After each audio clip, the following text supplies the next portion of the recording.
Täna näitan teile, kuidas teha tulepakku. Ühtlasi võime seda nimetada ka ühekordseks friidiks. Aga et seda teha, on meil vaja saage. Siis on vaja kaitseprille, kõrvaklappe,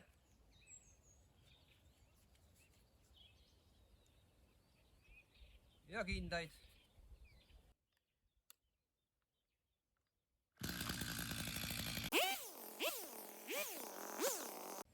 Veits piinlik, aga tegin ühe paku valmis, nii et kaamera käima ei läinud, aga siis teeme ühe veel. Siis mul on juba 2 pakku, mis on ju hea.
ja valmis ta ongi.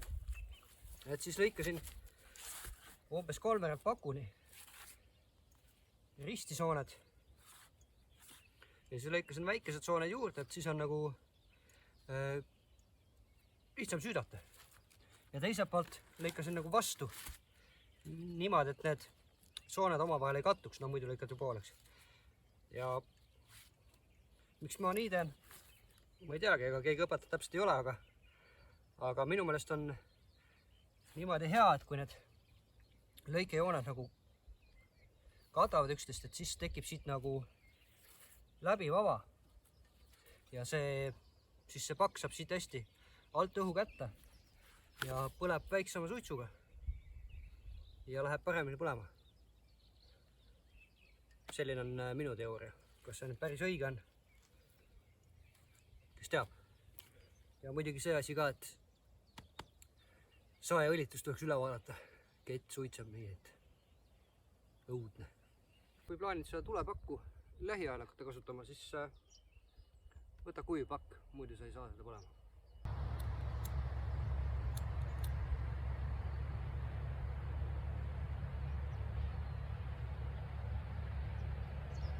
Näitan, kuidas selle peal saab süüa valmistada ja muidu on ka ilus vaadata. No nii, oleme siis välistuudios, hakkame tegema munaputru selle sama ühekordse pliidi peal, mis on nüüd mõnda aega põlenud ja minu meelest põleb väga hästi.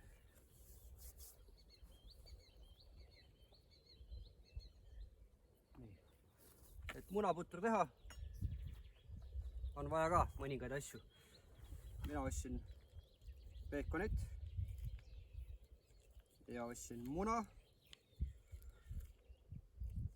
ja võid ja peenrast leidsin ka karulauku, mis oli väga hea leid.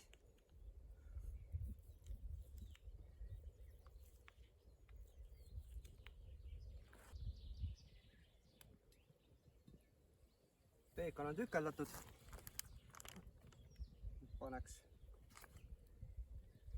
ühe mõnusa tüki võid.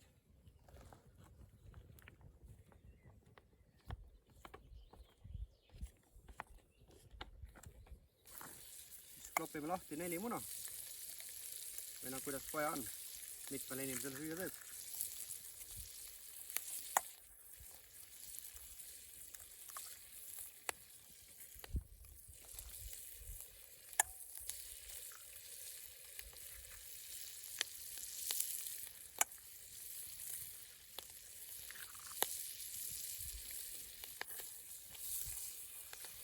Kuum on see nii palju, et siin läheb lausa põlema see asi. Pean vist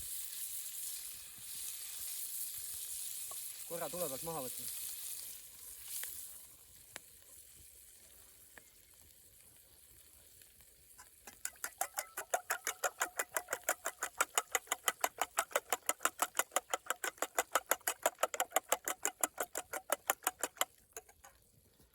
Siis loomulikult soola ja pipart.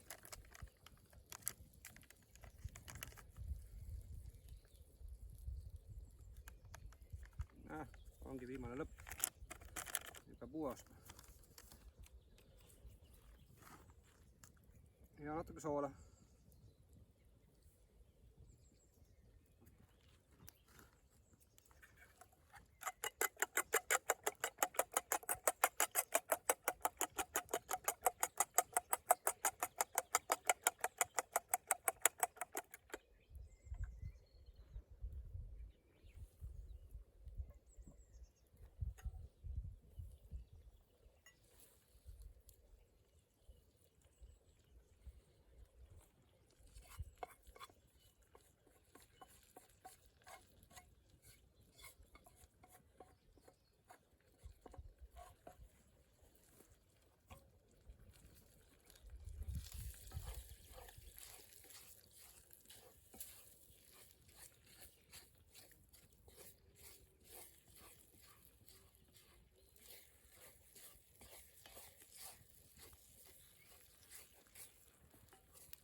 noh, ja ongi putu valmis.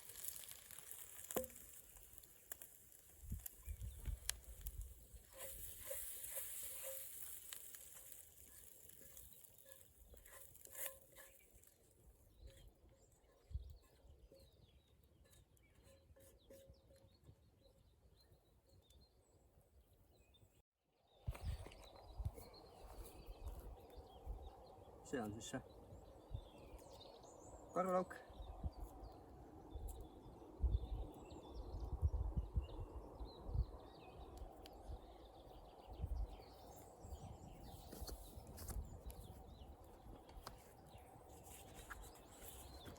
Ja valmis ongi. Head isu mulle. Kohtumiseni.